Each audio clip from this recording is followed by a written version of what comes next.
Welcome back sa Panahon TV. Ngayong umaga po makakasama natin si Pag-asa Weather Forecaster Alvin Pura para bigyan tayo ng update sa lagay ng panahon. Good morning, Mr. Pura. At bilang unang katanungan, ano po bang lagay ng panahon ngayong araw ng linggo? Magandang umaga sa iyo, Jessie, at magandang umaga rin sa inyong mga taga-subaybay. Sa ngayon, wala naman tayong bagyo sa loob ng ating Philippine Area of Responsibility, pero meron tayong binabantayang grupo ng kaulapan sa malayong parte ng Pacific Ocean na posibleng maging sama ng panahon sa mga susunod na araw. Pero ngayon, makakaranas tayo ng maaliwalas sa panahon at magiging mainit pa rin ang ating panahon dahil sa tinatawag nating easterlies. Yan po ay mararamdaman natin sa silangang bahagi ng ating bansa at ang buong bansa po ay magiging maaliwalas ang panahon, subalit maalinsangan ang panahon natin at pagsapit ng hapon, mas nagiging maulap ng bahagi at posible rin meron tayong maranasang mga pagulan at mga thunderstorms. At ngayon nga po, Mr. Pura, inaabangan ng lahat ang laban nito nga ni Pacquiao at Mayweather. So ano po ba yung aasahan nating kondisyon ng panahon dito sa Metro Manila? At bukod po dito, ano po ba yung forecast temperature natin sa Metro Manila at yung heat index natin? Dito sa Metro Manila, makakaasa po tayo ng maaliwalas sa panahon at mainit nga ang ating tanghali at magiging maulap din tayo sa hapon at posible rin meron tayong mga localized o mga isolated na mga thunderstorms pagsapit ng hapon at gabi. Ang ating tinatayang agwat ng temperatura para sa araw na ito ay naglalaro sa 25 hanggang 35 degrees Celsius. Pero pag sinama na natin ang ating relative humidity factor or ang ating tinatawag na heat index, ito po ay maaari nating maramdaman na init na umaabot sa 39.8 degrees Celsius para po yan dito sa Metro Manila. So yan po, may kataasan yung temperatura na posible nating maramdaman. Kaya naman panatilihin po nating hydrated ang ating mga katawan, lalo pat mainit po yung panahon na mararanasan natin sa mga susunod na oras. At Mr. Pura, kanina nabanggit mo, dominant weather system pa rin natin, itong easterlies. So recap lang po muna tayo, ano po ba itong tinatawag natin ng easterlies? Ang easterlies usually nangyayari yan kapag tayo ay nasa transition period at wala tayong ibang prevailing weather system. Itong ating easterlies ay nanggagaling sa high pressure area dito sa Northwest Pacific region or kadalasan po dyan po nanggagaling yan. At yan po ay hangin na nanggagaling sa silangan nga or sa east.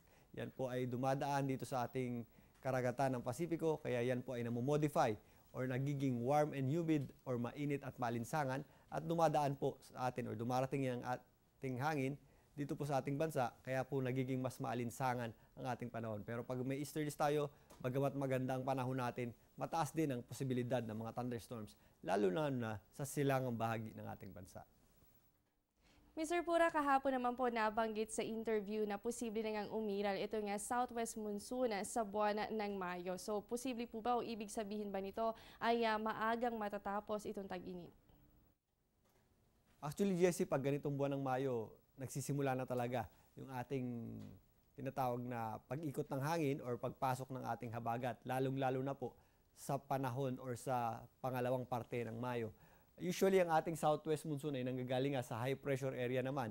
Dito sa Australia, umiikot po yan, nagko-cross equatorial po yan or tumatawid po ng equator yan at dumadating sa atin bilang southwest monsoon or hangin na nanggagaling sa southwest mula dito sa Indochina area. Yan po ay nagsisimula sa pangalawang parte ng Mayo hanggang sa pangalawang parte ng Hunyo. So usually, early or second half ng May, posible pong pumasok ang ating habagat or as late as last part ng June. Or minsan, posible rin po yan sa early parts ng July. Pero bihira na po yan. Usually, May hanggang June po ang pagpasok ng ating habagat sa ganitong panahon.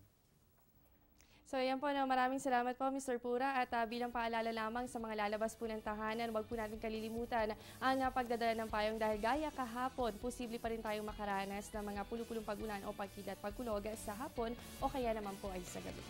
Dito na po nagtatapos ang ating programa. Yan pong mga nakalap nating impormasyon ngayong umaga. Stay updated sa lagay ng panahon. Bisitahin lamang ang aming official social media accounts and website. Ito po ang Panahon TV kung saan walang pinipiling panahon ang pagbibigay impormasyon. Naghahatid po yan ng balita simula Lunes hanggang Linggo 5 to 5:30 ng umaga at sa oras-oras na update dito lamang sa Telebisyon ng Bayan.